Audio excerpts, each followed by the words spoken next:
Тема сегодняшнего видео очень интересная. Что по имени можно сказать о человеке? Можно ли называть ребенка именем матери или отца? Можно ли называть ребенка в честь умершего родственника? Правда ли, что перетягивается судьба родственника? Можно ли менять имя? Перекрещиваться? Можно ли изменить судьбу, назвавшись иначе? Поменяется ли судьба со сменой имени? Как это влияет? Как правильно менять имя? Какое значение псевдонима в жизни человека? Правда ли, что при смене фамилии, имени, отчества можно обнулить все, что было раньше? Поменяется ли жизнь женщины, когда она переходит на фамилию мужа? Почему наши предки предпочитали пользоваться прозвищем?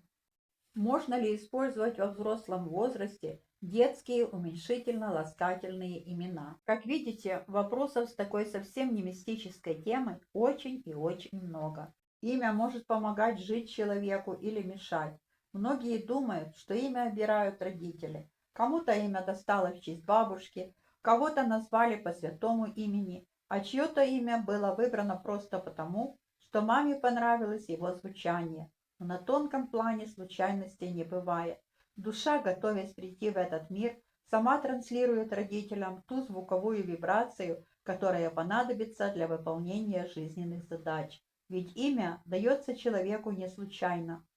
Учитесь произносить свое имя так, чтобы люди чувствовали в нем вес и силу. Это ваш уникальный код. Есть легкие имена. Очень легкое имя Светлана. Легкое, как ни странно, имя Галина. Причем это такие очень заземленные и сильные люди с именем Галя, как бы несовременные. Очень сильное, хорошее имя Клавдия. Также имя Лидия. То есть имена, которые немножко как старомодно вроде бы звучат, но они являются хорошими, правильными, классическими. Имя Александр, Андрей. Достаточно сильное имя Петр. На самом деле переводится это имя как камень. Петр добивается больших успехов в карьере, то есть это, как правило, очень сильная личность. Хорошее для мужчины имя Илья. Ильи очень хорошие семьянины. Имя Александр всегда будет нести вибрацию защитника, даже если по натуре это мягкий человек.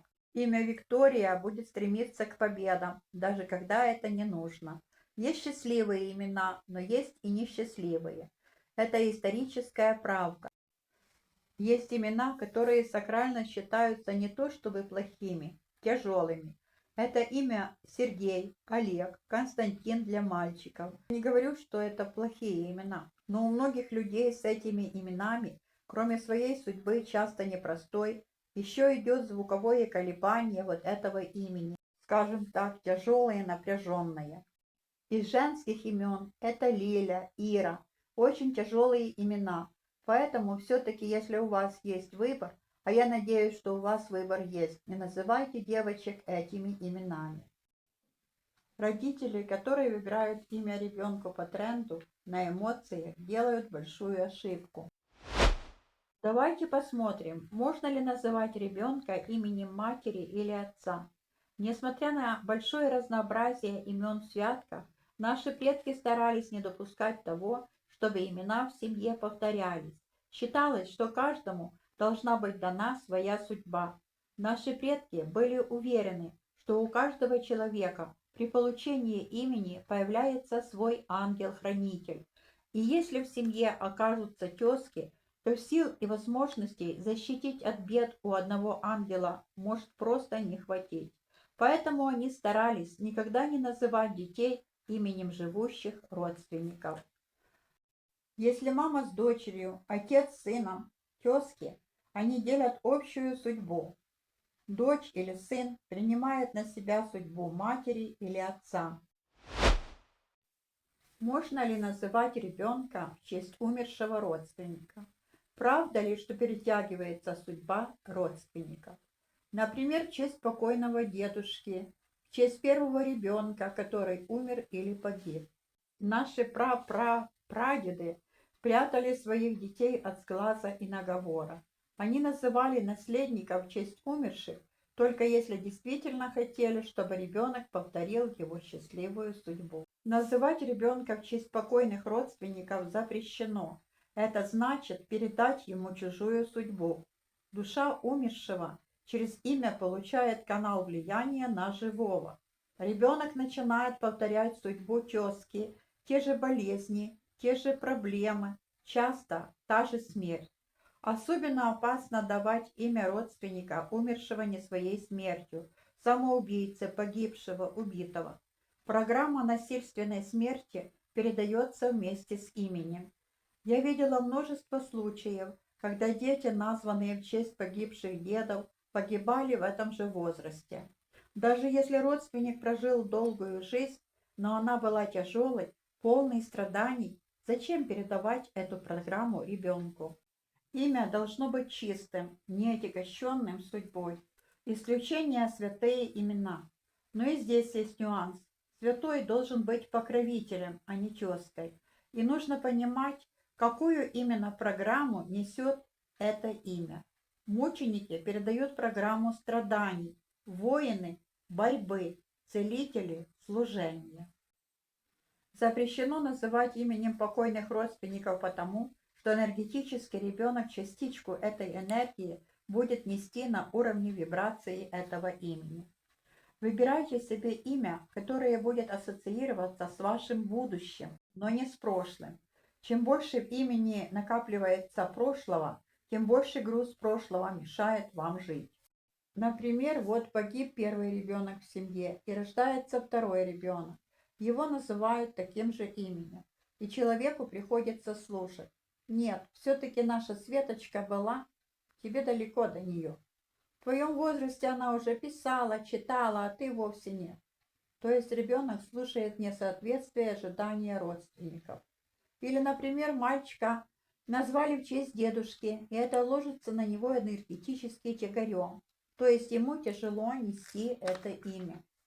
Нужно помнить, что судьба родственника перетягивается на человека, особенно если вибрационно они совпадают. Такое имя, как груз, который вы несете, как чемодан без ручек. Можно ли менять имя? Перекрещиваться? Можно ли изменить судьбу, назвавшись иначе? По каким причинам меняют имя? Как влияет на судьбу смена имени?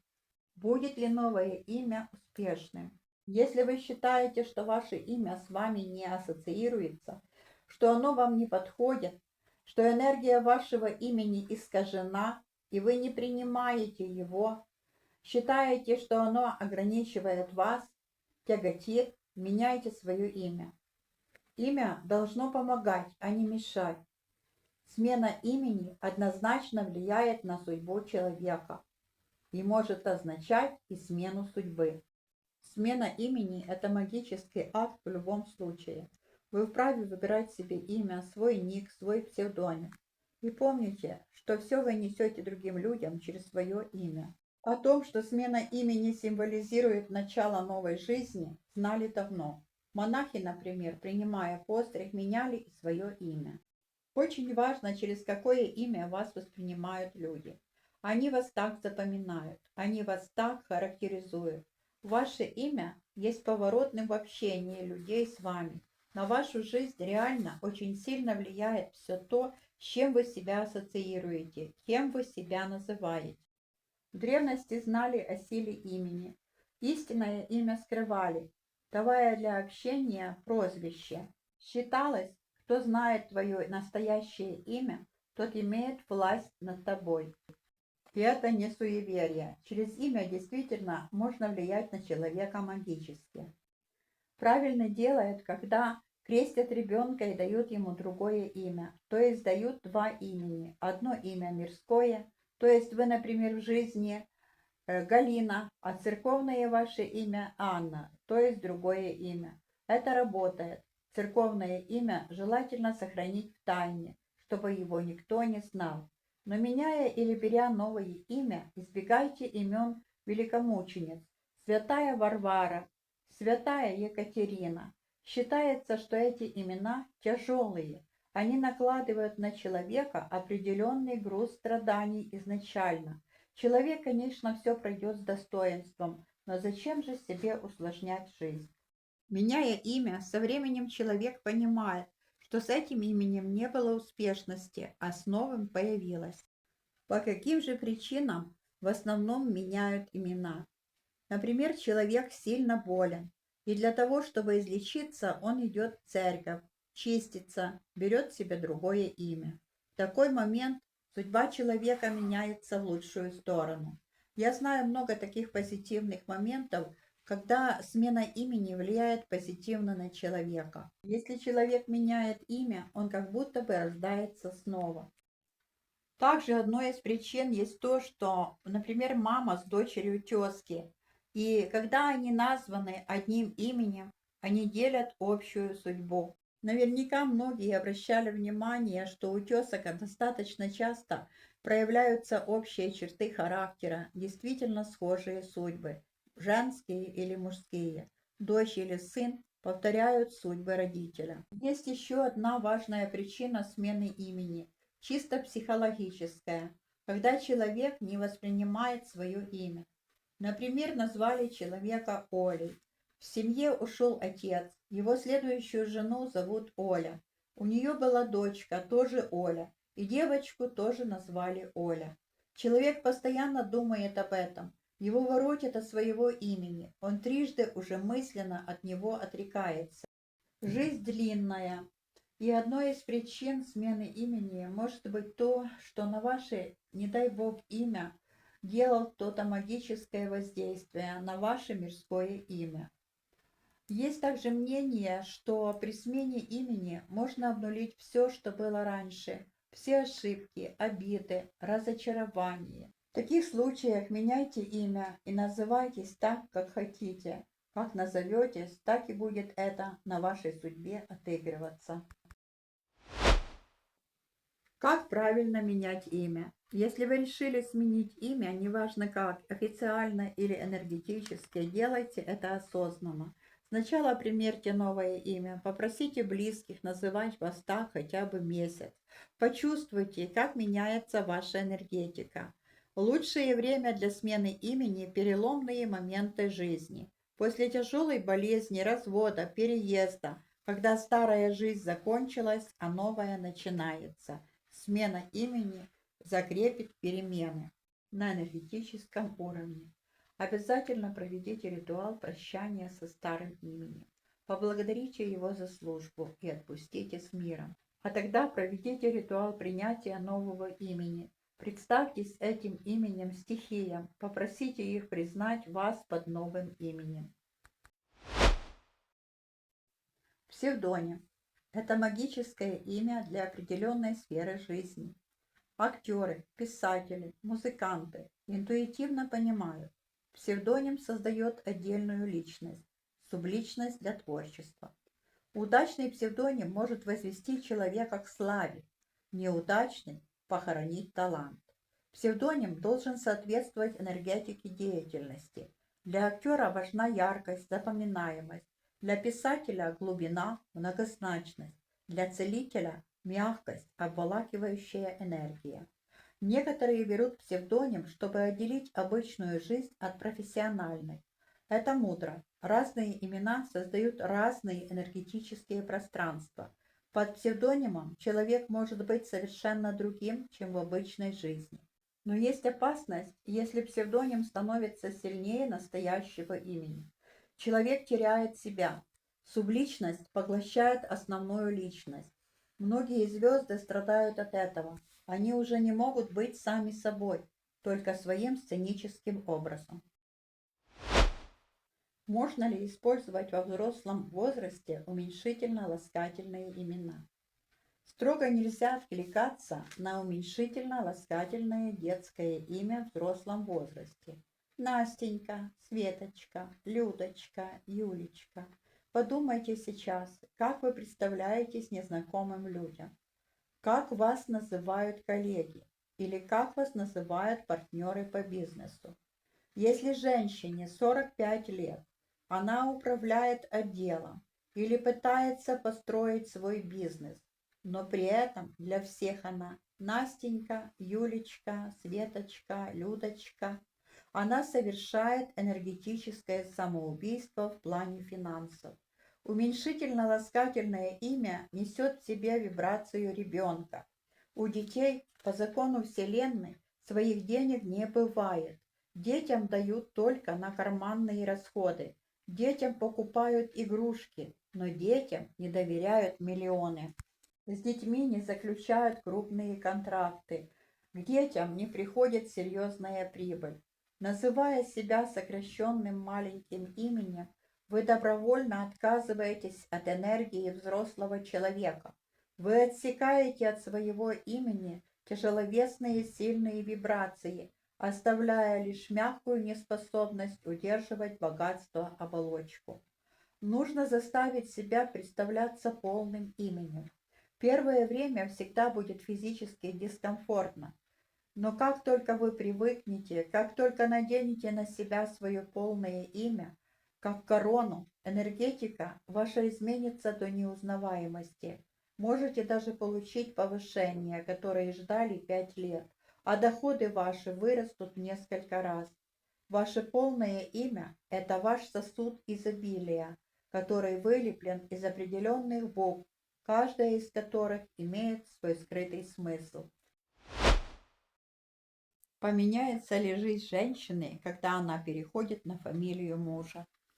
Правда ли, что при смене фамилии, имени, отчества можно обнулить все, что было раньше, до конца? Каждый ребенок, едва появившись на свет, получает от своего рода силу, защиту, энергию, задачи и карму от предыдущего поколения. И фамилию своей семьи, своего клана. Фамилия не просто слово в паспорте, а невидимая нить, которая связывает нас с родом. Фамилия – это энергия рода. Когда женщина выходит замуж и берет фамилию мужа, она совершает глубочайший эзотерический акт перехода из одного родового эгрегора в другой. Это серьезный энергетический акт, который многие совершают, не задумываясь. Женщина отрекается от защиты своего рода и переходит под защиту рода супруга.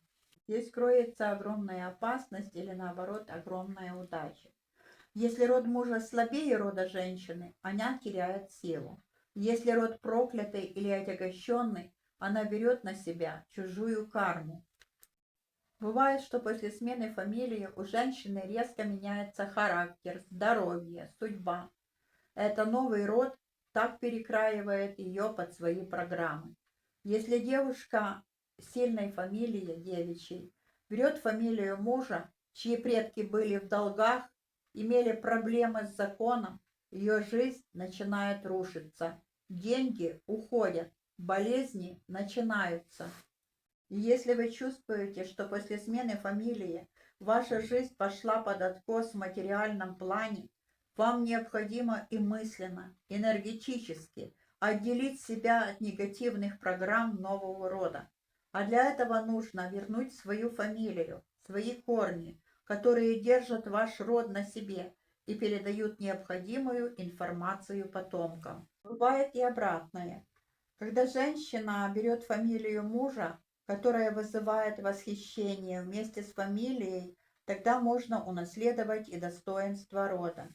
Если перед этим ваш род был бедным, если в вашей семье деньги доставались тяжелым трудом, а вы выходите замуж за мужчину из благополучного, богатого рода и берете его фамилию, ваша финансовая карма исцеляется. Вы подключаетесь к его изобильному источнику. Первый год после смены фамилии – это период адаптации. Женщина как бы врастает в новый род, ее энергетика перестраивается. Именно поэтому первый год брака часто бывает самым сложным. Идет не только бытовая притирка, но и энергетическая перестройка. Некоторые женщины, интуитивно чувствуя опасность, оставляют свою девичью фамилию. Это мудро, если род мужа энергетически слабый или проблемный. Поскольку, меняя фамилию, мы не только оформляем документ, с этого момента мы больше не относимся к этому миру и можем потерять и силу рода, и ощущение опоры, устойчивости, те самые невидимые корни, которые дают чувство и часть чего-то большого.